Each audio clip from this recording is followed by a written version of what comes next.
ഞാൻ പറഞ്ഞല്ലോ, ഞാൻ ഇന്നലെയും നിങ്ങളോട് പറഞ്ഞല്ലോ, തുക ആരും ഇവരുടെ കയ്യിൽ നിന്ന് തരുന്ന പൈസ അല്ലല്ലോ, ഇവരാരും വീട്ടിൽ നിന്ന് എടുത്തിരുന്ന പൈസ അല്ല. നമ്മൾ കൊടുക്കുന്ന GSTയുടെ പകുതി ശതമാനം കേന്ദ്രമാണ് മേടിക്കുന്നത്. ആ നികുതി പണത്തിൽ നിന്നല്ലേ ഇത് തരുന്നത്. അത് തരണം. അതിന്റെ മീതെ കണ്ടീഷൻ, കൺകറന്റ് ലിസ്റ്റിലുള്ള ഒരു വിഷയത്തിൽ ഒരു സ്റ്റേറ്റിന്റെ മീതെ കണ്ടീഷൻ അടിപ്പിച്ചുകൊണ്ട് ഇത് ചെയ്യാൻ പാടില്ല. അതാണ്.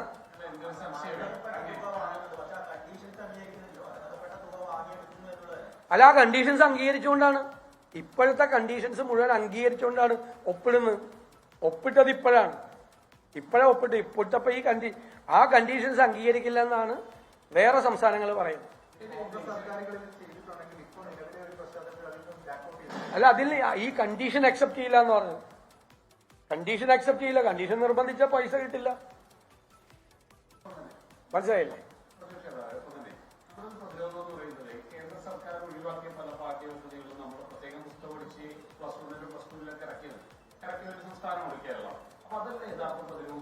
എങ്ങനെ അതും ഇതുമായിട്ട് എന്താ ബന്ധമുള്ളത്? ഇത് കൺകറന്റ് ലിസ്റ്റിൽപ്പെട്ട ഒരു വിഷയത്തിൽ ഏകപക്ഷീയമായ ഒരു പദ്ധതി ഉണ്ടാക്കി, ആ പദ്ധതിക്ക് പുതിയ കണ്ടീഷൻസ് ഉണ്ടായി, സ്റ്റേറ്റുകളുടെ മീതെ അടിച്ചേൽപ്പിക്കുകയാണ്. മനസ്സിലായി? കൺകറന്റ് ലിസ്റ്റ് എന്ന് പറഞ്ഞാൽ കേന്ദ്രത്തിനും സംസ്ഥാനത്തിനും ഒരുപോലെ നിയമം ഉണ്ടാക്കാൻ അനുവാദമുള്ള വിഷയമാണ്. ആ വിഷയത്തിൽ ഏകപക്ഷീയമായ ഒരു നിലപാടെടുത്ത് ഇതായിരിക്കണം നിങ്ങളുടെ സ്റ്റേറ്റ് പോളിസി എന്ന് പറയാനുള്ള അധികാരം കേന്ദ്രത്തിനില്ല.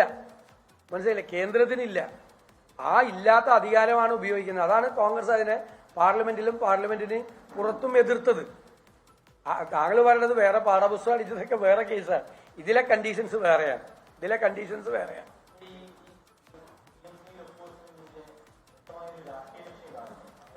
അല്ല, തീർച്ചയായിട്ടും പ്രധാനമന്ത്രിയെ മുഖ്യമന്ത്രി നേരിട്ട് കണ്ടിട്ടാണ് ഇതുവരെയുള്ള CPMന്റെ വാദമുഖങ്ങൾ മുഴുവൻ ഒരു വൺ ഫൈൻ മോർണിംഗ് ഇല്ലാതാവുകയാണ്. CPIയും CPMും കോൺഗ്രസും എല്ലാവരുടെ അടുത്ത നിലപാട് തന്നെയാണ് ഈ കാര്യത്തിൽ. പക്ഷെ ഒരു സുപ്രഭാതത്തിൽ CPM മാത്രം അതിൽ വെള്ളം ചേർത്ത് ഏകപക്ഷീയമായി നിരുപാധികമായി എഗ്രിമെന്റ് വയ്ക്കുകയാണ്. അതല്ലേ പ്രശ്നം. ഒരു ചർച്ച പോലും മന്ത്രിസഭയിൽ നടത്തിയില്ല, ഇടതു മുന്നണിയിൽ പോലും ചർച്ച നടത്തിയിട്ടില്ല. ഒരു ഘടകകക്ഷിയുടെ സംസ്ഥാന സെക്രട്ടറി അതിശക്തമായി ഒരു പാർട്ടി മുഴുവൻ, അതിലെ മന്ത്രിമാർ, നിങ്ങളിപ്പോ കഴിഞ്ഞ മന്ത്രിസഭാ യോഗത്തിലെ വാർത്തകൾ, നിങ്ങൾ തന്നെ കൊടുത്ത വാർത്തകൾ എന്താ? മന്ത്രി രാജൻ അതിനെ ശക്തിയായി എതിർത്ത് ഒരു കാരണവശാലും ഒപ്പുവെക്കരുത് എന്ന് പറഞ്ഞു, ഇല്ലേ? ബിനോയ് വിശ്വം CPI സംസ്ഥാന സെക്രട്ടറി പരസ്യമായി വന്നതിനെതിരായിട്ട് പറഞ്ഞു. ഏത് CPI എന്നാണ് ചോദിക്കുന്നത്?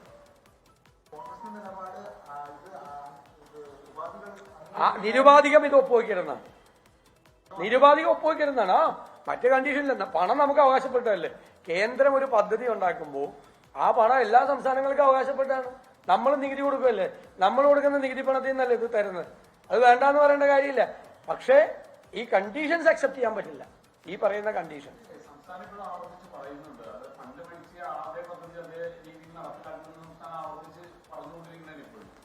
ഒപ്പുവെച്ചു കൊടുത്തിരിക്കുകയാണ് മുഴുവൻ. ഞാൻ പറഞ്ഞല്ലേ, അൺകണ്ടീഷണലായിട്ട് നിരുപാധികമായി ഒപ്പുവെച്ചിരിക്കുക.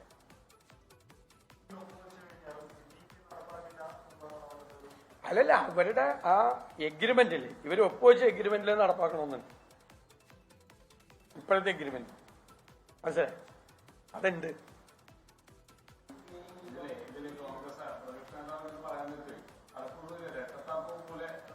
താങ്കൾക്ക് തോന്നുന്നതാണ്. ഇപ്പൊ എനിക്ക് എന്ത് ചെയ്യാൻ പറ്റും? ഞാൻ വിശദീകരിച്ചല്ലോ. ഇത് നേരത്തെ എഗ്രിമെന്റ് വെക്കുന്ന സമയത്ത് ഈ കണ്ടീഷൻസ് ഇല്ല. അതിനേക്കാൾ കൂടുതൽ വ്യക്തത എങ്ങനെ വരുന്നത്? ആ വ്യക്തത വരുത്തിയിട്ട് താങ്കൾക്ക് തോന്നുകയാണെങ്കിൽ വേറെ എന്തോ കുഴപ്പമാണ്. അത് പ്രിജുഡീസറാണ്, മുൻവിധിയോടുകൂടി സംസാരിച്ചിട്ടാണ്. അല്ല, നമ്മൾ ആലോചിക്കും, നമ്മൾ ഇതിന്റെ എതിർപ്പ് അറിയിക്കും, ഈ പരിപാടി നടപ്പാക്കില്ലെന്ന് അറിയിക്കും. ഉറപ്പായിട്ട് അത് കോൺഗ്രസ് സ്റ്റാൻഡാണ്. ഞങ്ങൾക്കത് ചെയ്യാൻ പറ്റില്ല.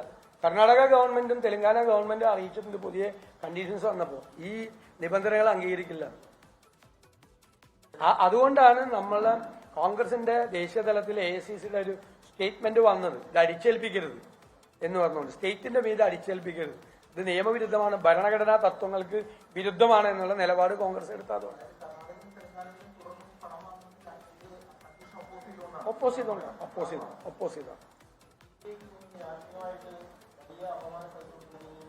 അല്ല, ഏത് CPI എന്ന് CPM സംസ്ഥാന സെക്രട്ടറി ചോദിക്കല്ലേ, ഏത് CPI എന്ന്.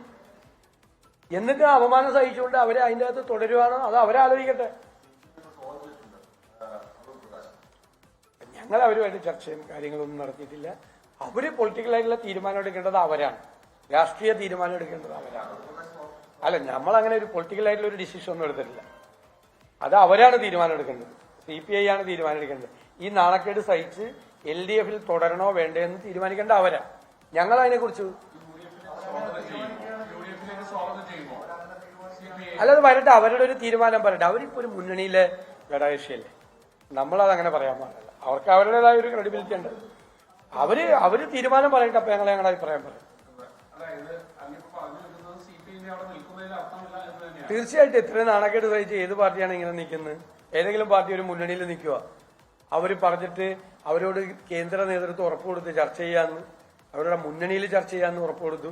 മുന്നണിയിലും ചർച്ച ചെയ്തില്ല, മന്ത്രിസഭയിലും ചർച്ച ചെയ്തില്ല, ഉഭയകക്ഷി ചർച്ച നടത്താതെ ഏകപക്ഷീയമായി ഒപ്പിട്ട് TV ന്യൂസിൽ കൂടി മാധ്യമങ്ങളുടെ വാർത്തയിൽ കൂടിയാണ് CPIയും മന്ത്രിമാരും നേതൃത്വം അറിയുന്നത്. ഇത് ഒപ്പുവെച്ചു വന്നു. അതിനേക്കാൾ വലിയ നാണക്കേട് ഒരു പാർട്ടിക്ക് ഉണ്ടാകണം എങ്ങനെ? അല്ല, അതൊക്കെ പിന്നീട്, അതൊക്കെ ഹൈപ്പോത്തറ്റിക്കൽ ക്വസ്റ്റ്യൻസ് ആണ്. സാങ്കല്പിക ചോദ്യങ്ങൾക്ക് മറുപടി പറയേണ്ട ആവശ്യമില്ല. അല്ല, അവര് പൊളിറ്റിക്കലായി തീരുമാനം എടുക്കേണ്ടത് അവരാണ്.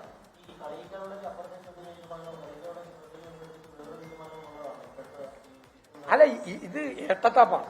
പുറത്തൊന്ന് പറയുകയും അകത്തൊന്ന് ചെയ്യുകയും ചെയ്യുന്ന വേറൊരു നിലപാടാണ് ഇതിരിക്കുന്നത്. എന്ത് സമ്മർദ്ദമാണ് മുഖ്യമന്ത്രി പിണറായി വിജയന്റെ മീതെ കേന്ദ്രത്തിൽ നിന്ന് ഉണ്ടായത് എന്ന് വ്യക്തമാക്കണം, ഇതിൽ ഒപ്പിടാൻ. അതാണ് വ്യക്തമാക്കേണ്ടത്. ഏത് തരത്തിലുള്ള രാഷ്ട്രീയ സമ്മർദ്ദമാണ് കേരളത്തിന്റെ മുഖ്യമന്ത്രിക്ക് മീതെ? മുഖ്യമന്ത്രി പ്രധാനമന്ത്രിയെ കണ്ടതിന് ശേഷമാണ് ഈ തീരുമാനം എടുക്കുന്നത്. നിലവിലുള്ള ഒരു തീരുമാനത്തിൽ നിന്ന്, ഞാൻ നേരത്തെ പറഞ്ഞ തീരുമാനം തന്നെയായിരുന്നു CPMന്റെ തീരുമാനം. താങ്കൾ വേറെ വ്യത്യസ്തമായിട്ട് പ്രതിരോധം തീർത്ത കാര്യമൊക്കെ പറഞ്ഞെങ്കിലും പ്രതിരോധം തീർത്ത കാര്യം അല്ലായിരുന്നു CPMന്റെ തീരുമാനം. ആയിരുന്നോ? CPMന്റെ തീരുമാനം ഞങ്ങളുടെ തീരുമാനം പോലെ തന്നെ ഉറച്ച തീരുമാനമായിരുന്നു, അല്ലെ? CPIയുടെ പോലെ, CPMന്റെ പോലെ, ഞങ്ങളുടെ പോലെ ഉറച്ച തീരുമാനമായിരുന്നു. ആ ഉറച്ച തീരുമാനത്തിൽ നിന്ന് മലക്കം പറഞ്ഞത് ഏത് രാഷ്ട്രീയ സമ്മർദ്ദത്തിന്റെ പേരിലാണ്? അല്ല, ഞങ്ങൾ പറഞ്ഞല്ലോ, BJPയെ ഭയമാണ്, കേന്ദ്ര ഗവൺമെന്റിന്റെ ഭയമാണ്. കേരളത്തിലെ മുഖ്യമന്ത്രിക്ക് ഒരുപാട് കേസുകളുണ്ട്.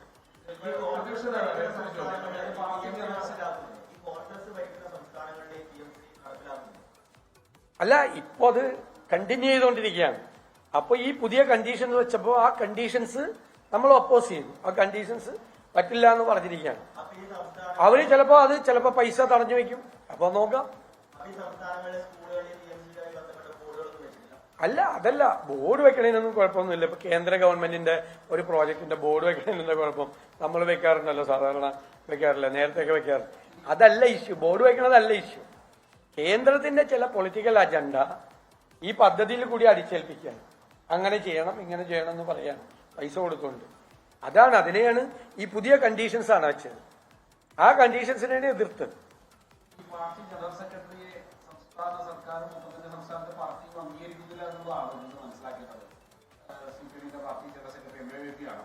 MABB പറഞ്ഞതിന് വിരുദ്ധമായിട്ടല്ലേ ഇവര് ചെയ്ത്. MABB കഴിഞ്ഞ ദിവസം പറഞ്ഞെന്താ? CPIയോട് പറഞ്ഞെന്താ? നമുക്ക് സംസാരിക്കാം, അല്ലെ? ഞങ്ങളുടെ നയം അതാണ്, കേന്ദ്ര CPMന്റെ നയവും അതാണ്, ഇതിനെ സറണ്ടർ ചെയ്യേണ്ടെന്നാണ് തീരുമാനം എന്ന് പറഞ്ഞു.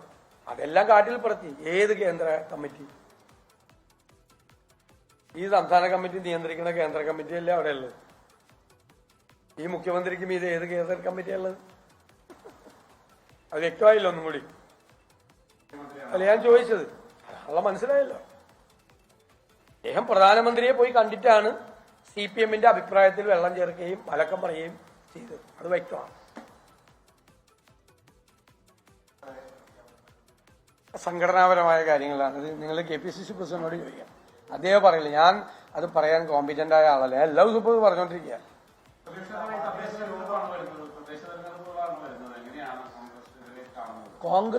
കോൺഗ്രസും UDFും അതിശക്തമായ മുന്നൊരുക്കങ്ങൾ നടത്തിയിട്ടുണ്ട്. ഞങ്ങൾ വോട്ടർ പട്ടികയിൽ നന്നായി പേര് ചേർത്തിട്ടുണ്ട്. കേരളത്തിൽ മുഴുവൻ വാർഡ് കമ്മിറ്റികൾ ഉണ്ടാക്കിയിട്ടുണ്ട്. UDFും UDFിലെ ഘടകകക്ഷികളും. ഞങ്ങൾ എല്ലാ സ്ഥലങ്ങളിലും കുടുംബ സംഗമങ്ങൾ നടത്തിയിട്ടുണ്ട്. ഞങ്ങൾ house to house campaign Congress പ്രത്യേകമായിട്ട് നടത്തിയിട്ടുണ്ട്.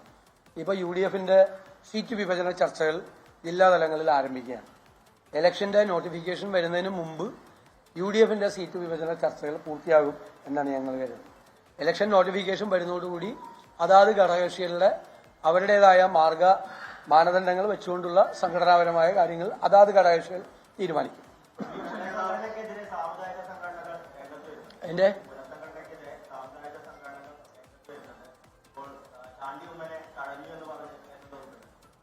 No comments. അല്ലല്ല, ഇതിനു മുമ്പ് ഒരു പുസ്തക പ്രസിദ്ധീകരണം പറഞ്ഞു. 3 ദിവസം മുമ്പാണ് പറഞ്ഞത്. 3 ദിവസം മുമ്പാണ് ആ പുസ്തക പ്രസിദ്ധീകരണം പറഞ്ഞത്. മുഖ്യമന്ത്രി തിരുവനന്തപുരത്തുണ്ട്, ഞാനില്ല അന്ന് തിരുവനന്തപുരത്ത്. 3 ദിവസം മുമ്പ് പറഞ്ഞാൽ പെട്ടെന്ന് എങ്ങനെയാണ് നമ്മളെ പരിപാടിക്കില്ലെന്ന് അസൗകര്യം പറഞ്ഞു. ഇന്നലത്തെ പരിപാടിക്ക് എനിക്ക് പ്രോഗ്രാമാണ് അയച്ചു തന്നത്. ആ പ്രോഗ്രാമിൽ ഞാനില്ലാത്ത പ്രോഗ്രാമിൽ ഞാൻ എന്തിനാ അവിടെ പോകുന്നു? അഭിലാഷ്,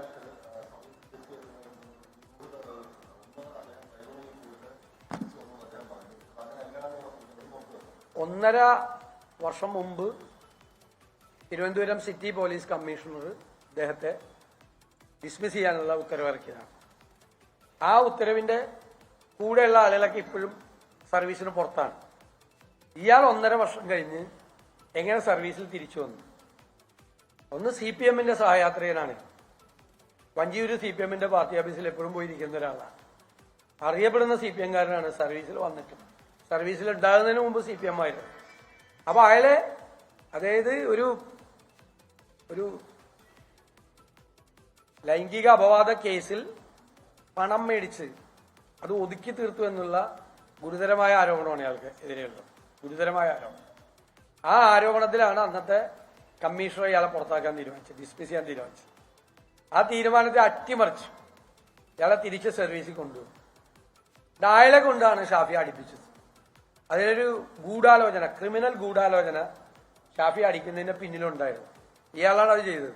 ഇയാളെ കുറിച്ചുള്ള കൂടുതൽ വിവരങ്ങൾ ഞങ്ങൾ പിന്നീടും പുറത്തു പറയാം. ഇയാളുടെ പശ്ചാത്തലം മുഴുവൻ, ഇയാൾക്ക് തിരുവനന്തപുരത്തെ മുഴുവൻ ഗുണ്ടകളുമായി ബന്ധമുണ്ടെന്ന് പോലീസ് റിപ്പോർട്ടുണ്ട്. ക്രിമിനൽസുമായിട്ട് ബന്ധമുണ്ടെന്ന്. അങ്ങനെ ക്രിമിനൽ പശ്ചാത്തലമുള്ള ഒരു പോലീസ് ഉദ്യോഗസ്ഥനെ സസ്പെൻഡ് ചെയ്താണ്, ഡിസ്മിസ് ചെയ്താണ് തീരുമാനം വന്നാൽ അത് റദ്ദാക്കിയിട്ട് അയാളെ തിരിച്ചെടുത്തു എന്നുള്ളതാണ്. മുഖ്യമന്ത്രി ഒരു നുണ പറഞ്ഞു അസംബ്ലിയിൽ. എന്നെ വെല്ലുവിളിച്ചുകൊണ്ടാണ് പറഞ്ഞത്. 144 പോലീസ് ഉദ്യോഗസ്ഥരെ കഴിഞ്ഞ 9 വർഷത്തിനിടയിൽ പുറത്താക്കി. ഇന്ത്യയിൽ ഏത് ഗവൺമെന്റ് ചെയ്തിട്ടുണ്ട്, കേരളത്തിൽ ഏത് ഗവൺമെന്റ് ചെയ്തിട്ടുണ്ടെന്ന് ചോദിച്ചു.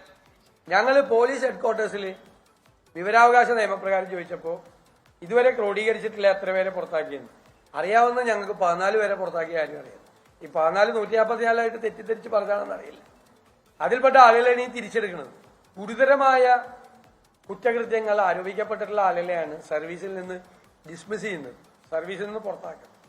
അങ്ങനെ ഗുരുതരമായ കുറ്റകൃത്യം ആരോപിച്ച് സർവീസിൽ നിന്ന് പുറത്താക്കിയ ഒരാളെ വീണ്ടും തിരിച്ച് സർവീസിൽ കയറ്റി അയാളെ കൊണ്ട് ഈ ഗൂഢാലോചനയിലെ റോള് പ്ലേ ചെയ്യിപ്പിച്ചു.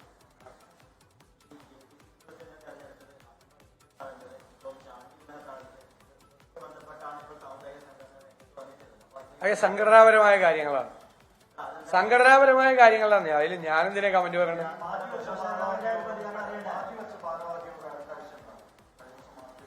അല്ല, അത് KPCC പ്രസിഡന്റാണ് തീരുമാനിക്കേണ്ടത്. ഞാനല്ലല്ല KPCC യോഗം വിളിക്കുന്നത്. UDF യോഗത്തെ പറ്റി ചോദിച്ചാൽ ഞാൻ പറയാം. ലോകത്തെവിടെയായാലും ഏത് സമയത്തും 24 വാർത്തകളും ഓഗ്മെന്റഡ് റിയാലിറ്റി പാക്കേജുകളും എക്സ്പ്ലെയിനറുകളും വിശദമായി കാണാൻ ഞങ്ങളുടെ YouTube ചാനൽ നിങ്ങൾക്ക് സബ്സ്ക്രൈബ് ചെയ്യാം.